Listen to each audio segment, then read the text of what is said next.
Sitarama project సంబంధించినటువంటి ఆనాడు irrigation మంత్రిగా పనిచేసిన హరీష్ రావు గారు, లేకపోతే ఆ మంత్రివర్గంలో ప్రముఖ పాత్ర వహించినటువంటి కేటీఆర్ గారు, లేకపోతే ఇంకొక ఇద్దరు ముగ్గురు మంత్రులు నిన్న మాట్లాడితే చూశాను నేను.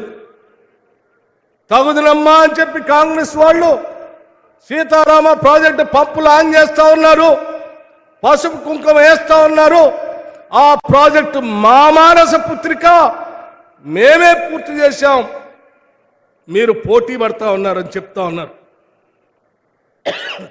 నిజమే, మేం కాదంటలేదు. సీతారామ ప్రాజెక్టు మీ మానస పుత్రికే, మీ మానస పుత్రికే, అది మాది కాదు.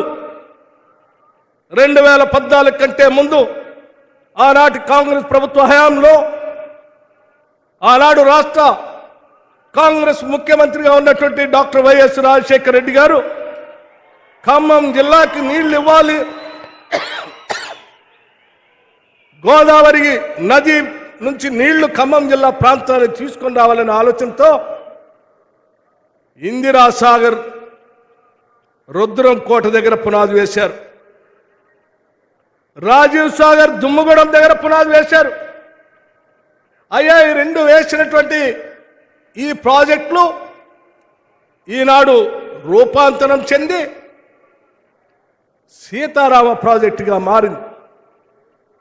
దానికి దీనికి ఏంటి వ్యత్యాసం అని చాలా మందికి తెలియక సీతారామ ప్రాజెక్టు మా మానస పత్రిక మేము అద్భుతాలు చేశామని వాళ్ళు గొప్పలు చెప్పుకున్నారు. ఆ గొప్పలేంటో ఒక్కసారి ఈ రాష్ట్ర ప్రజలకు కూడా తెలియాలి.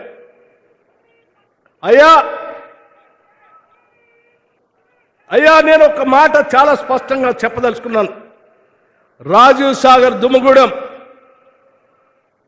1681 కోట్లతో శాంక్షన్ చేశారు ప్రాజెక్టు కాస్ట్.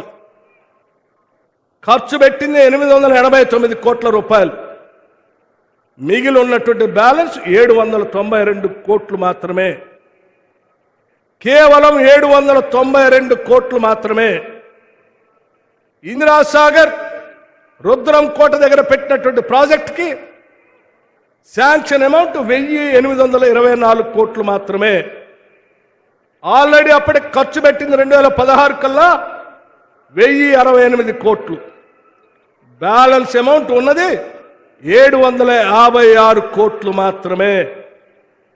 ఇందిరాసాగర్, రాజీవ్ సాగర్ రెండు ప్రాజెక్టులు కలిపి మిగిలి ఉన్నటువంటి బ్యాలెన్స్ ఖర్చు పెట్టాల్సింది కేవలం 1548 కోట్లు మాత్రమే.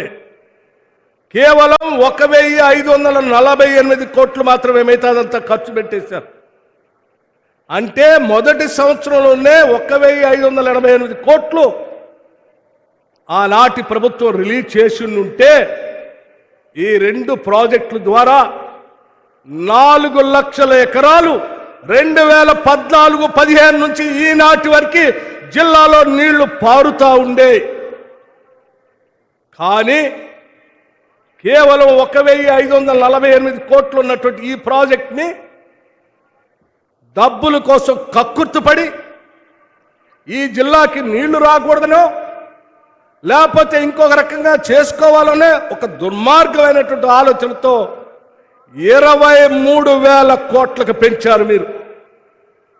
ఇందిరాసాగర్, రాజీవ్ సాగర్ రెండు కంబైన్ కలిపి 1548 కోట్లు 4 లక్షల ఎకరాలకి సాగునీళ్ళు ఇచ్చేదైతే దాన్ని రీడిజైన్ చేసి 23,000 కోట్లకు పెంచారు.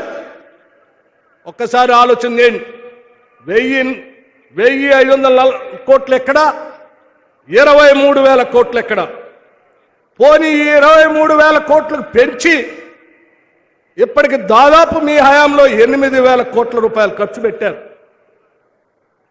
ఇంత ఖర్చు పెట్టిన తర్వాతైనా ఒక్క ఎకరానికైనా నీళ్లు ఇచ్చారా అంటే ఒక్క ఎకరానికి కూడా సీతారామ ప్రాజెక్ట్ నుంచి నీళ్లు ఇవ్వలేదు. డిస్ట్రిబ్యూటరీ కెనాల్స్ తీయలేదు. ఆ మెయిన్ కెనాలు 114 కిలోమీటర్లు నడవాల్సినటువంటి కెనాలు పూర్తి కాలేదు కూడా. మరి ఎటుపోయినాయి డబ్బులన్నీ? ఏమైపోతా ఉంది? ఈ రాష్ట్రం తెచ్చుకున్నది ఎవరి కోసం అని ఈరోజు ఈ రాష్ట్ర ప్రభుత్వం ఇంధన రాజ్యం ఆలోచన చేసింది. ఒక్క గోదావరి నదిపైనే 23,000 కోట్లకు పెంచడం అంటే దాదాపు 22,000 కోట్ల రూపాయలు మీరు అప్పనంగా దోపిడీ చేయడం కోసం పెంచి తిన్నటువంటి ప్రభుత్వం మీ మానస పుత్రిక సీతారామ ప్రాజెక్టు. ఇది గోదావరి నది కింద ఉన్నటువంటి, ఇదే గోదావరి పైన ప్రాణేత చేవెళ్ళ కేవలం 38,000 కోట్లతో అయ్యేటువంటి ప్రాజెక్ట్ 10,000 కోట్లు ఖర్చు పెట్టారు. ఇంకా 28,000 కోట్లు ఖర్చు